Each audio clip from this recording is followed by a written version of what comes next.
Әр бала бақытты болуға лайықты. Елордадағы балабақшалардың біріндегі тәрбиешілер сәбилердің арманын орындады. Көгілдір экраннан көріп жүрген танымал өнер иелерімен бір сахнада ән айтқан олар үшін биылғы жылғы балалар мерекесі ұмытылмастай болып өтті.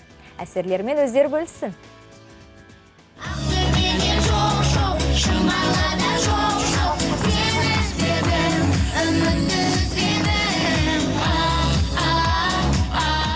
Сахнада жүрген әншілермен бірге ән шырқау енді мына балалар үшін арман емес. Елордамыздағы балабақшалардың бірінде 1 маусым халықаралық балаларды қорғау күні ерекше өтті. Бұл жолы ұйымдастырушылар мүмкіндігі шектеулі балаларға тосын сый жасады.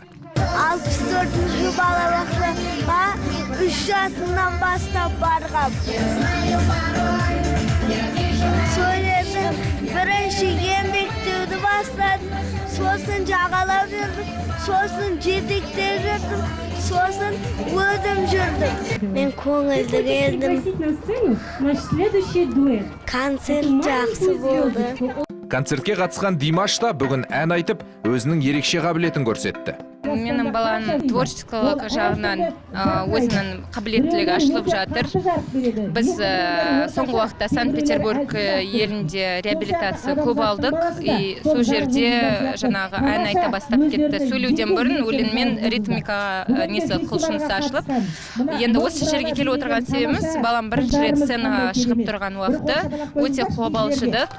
Кешке мүмкіндігі шектеулі 9 бала келді. Олардың бірі арнайы балабақшаларда тәлім алып жатса, енді бірі үйде ата-анасының қарауында. Сондықтан ұйымдастырушылар олардың назардан тыс қалмай, қоғамға бейімделуіне мүмкіндік жасағымыз келеді дейді.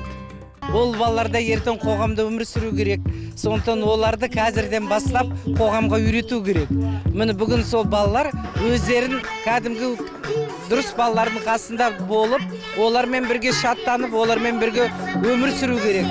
Соған біз бейімдеп, бүгін соның бір көрінісін көрсетіп жатырмыз балалардың. Концерт соңында қатысушылар мен балаларды осындай іс-шараға бейімдеп жүрген оқытушыларға алғыс хаттар тапсырылды. Атаулы кеште тобықтай сыйға шаттанған балалардың өзгеше қуанышына куә болдық. Ғалым Кәлмен, Маржан Нүсіпбек, Айтжан Отызбаев, арнайы Қайырлы таң үшін.